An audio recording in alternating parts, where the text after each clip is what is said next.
যে আমরা কতটা নির্যাতিত হচ্ছি এই আউটসোর্সিং এর কন্ট্রাক্টরের মাধ্যমে, সেগুলোই শুনেন।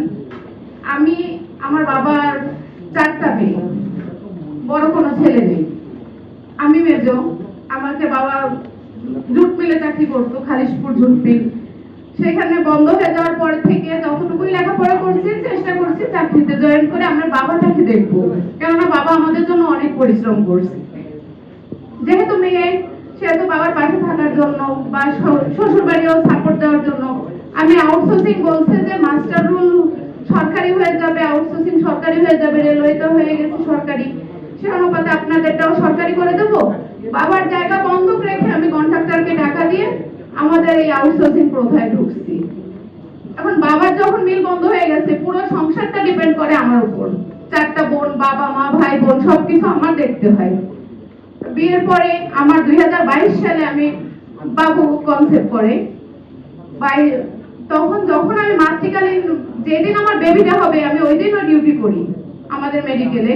ডিউটি করে ফিটনেস টেস্ট করে যে জুলাই মাসের 28 তারিখে ছুটি নিলে আমাকে 1 মাসের ছুটি দেওয়া হয় হসপিটাল থেকে। আমি 1 মাসের ছুটি মেনে নিতে বাধ্য হই যে ঠিক আছে আমি 1 মাস পরে এসে জয়েন করব। 1 মাসের ছুটি না হলে আমার 1 মাস পরে যখন এসে জয়েন করতে যাই, তখন দেখি আমার জায়গায় আমাকে আর বসতে দেওয়া হচ্ছে না। আমি তাদের কাছে প্রশ্ন করি যে আচ্ছা আমাকে তো 1 মাসের চাকরি দেওয়া ছুটি দেওয়া হয়েছে, 1 মাস পরে একটা মা কতটা অসহায় না হলে চাকরিতে জয়েন করে ছোট বাচ্চা রেখে। আমি জয়েন করতে গিয়ে যখন আমি তাদের বলি যে কেন আমাকে অফিসে বসতে দেওয়া হচ্ছে না কেন, তারা বলে আপনার চাকরি নেই। আমি বলি কেন? বলে সেটা কন্ট্রাক্টর আপনার জায়গা অন্য আরেকটা মেয়েকে দেওয়া দিচ্ছে। আমি পরিচালকের কাছে যাই যে স্যার আপনি কি বলেন? সে আমাকে কোনো কথার উত্তর দিতে পারে না। সে আমাকে বলে যে আমি আপনার বিষয়ে কিছু বলতে পারি না, জানে কন্ট্রাক্টরকে যখন ধরতে যাই তাকে তো পাই না, ফোন করলেও সে ফোন ধরে না। তার অন্য মাধ্যমে আমাকে জানায় যে আপনাকে আবার নতুন করে ঢুকতে হবে, আপনাকে যদি নতুন করে আপনি না ঢোকেন তাহলে আপনাকে আপনার জায়গায় দেওয়া হবে না। পরবর্তীতে আমাকে এরকম 5-6 মাস ঘোরানোর পরে আমি একটা সিজারের মা, আমি কি ছুটি পাই না? 1 মাস কি ছুটি আমি তাদের কাছ থেকে দাবি করতে পারি না? আমি সেই পেটের ব্যথা নিয়ে আমি তাদের পিছু ছুটছি।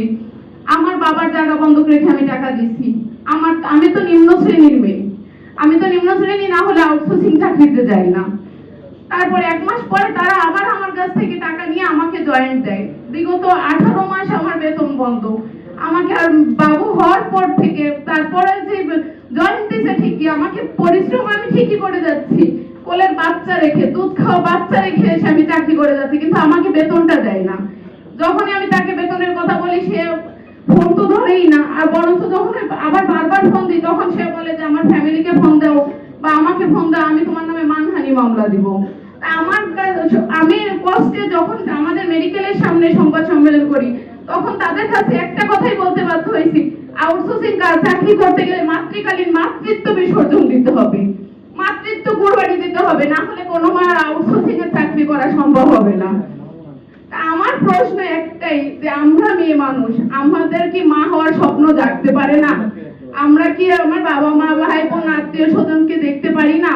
আমার যেমন বড় ভাই নেই, আমার বড় ভাই না থাকা সত্ত্বেও আমি আমার পরিবারের বড় ছেলে, আমি কি পারি না আমি একটা সংসার সুন্দর করে সাজাই গোছাই রেখে আমি একটা ন্যায্য, আমার যে একটা, আমি যে এই রাষ্ট্রের একটা নাগরিক, একটা ন্যায্য প্রাপ্ত আমি পেতে পারি না? আমি কেন তাদের এই অত্যাচারিত শিকার হব? কেন আজ সে আমাকে বলবে যে আপনার নামে মানহানি মামলা দেব?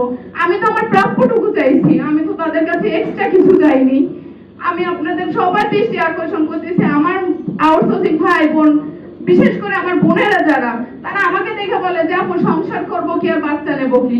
আমাদের বাচ্চা নেওয়ার আগেই তো ভাবতে হবে হয়তো মাতৃত্ব কুরবানি দিতে হবে, নয়তো আমাদের পেটে লাথি পড়বে, রুটির বিসর্জন দিতে হবে। আমরা এখন কোনটা করব বলো?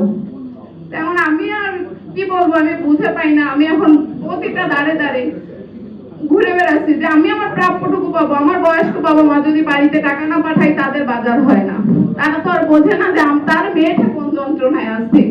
আজ আমি দুধের বাচ্চা রেখে অফিস করি, তারপর অফিস কর্তৃপক্ষ থেকে আমি নির্যাতিত, আমার বেতনটা আমি পাচ্ছি না, বাবা মার মুখের দিকে তাকাইতে পারি না, ঈদে তাদের আমি ফোন দিই, ফোন ধরে না। এক পর্যায়ে যে আমি তাদের মেসেজ করতে বাধ্য হয়েছি যে ভাইয়া স্যার, আমি আপনার কাছে টাকা ভিক্ষা চাচ্ছি, আমার সংসার না, আমার বাবা মা যদি আমি এক প্যাকেট সিমাই কিনে না দিতে পারি, আমার বাবা মা ঘরে ঈদের দিন চুলা জ্বলবে না। কিন্তু তারা তার কোনো প্রতি উত্তর করেনি, তারা তার কোনো উত্তর দেয়নি। তবে আপনাদের সকলের দৃষ্টি আকর্ষণ করেছি, বিশেষ করে আমি আমাদের বড় যে প্রধান অতিথি আমাদের মাঝে উপস্থিত আছে, আপনার দৃষ্টি আকর্ষণ করছি, আপনি বিনীতভাবে আমাদের ব্যাপারটা প্লিজ দেখবেন। আর কি বলবো, আমি ভাষা খুঁজে পাচ্ছি না। আমি বহুত আমার কান্না আসছে, কেননা পরিবারের সাথে অনেক কিছু শেয়ার করা যায় না। তারা বৃদ্ধ বাবা মা, বললে হয়তো বা কষ্ট পাবে, এমন আছে তারা স্ট্রোক করতে পারে।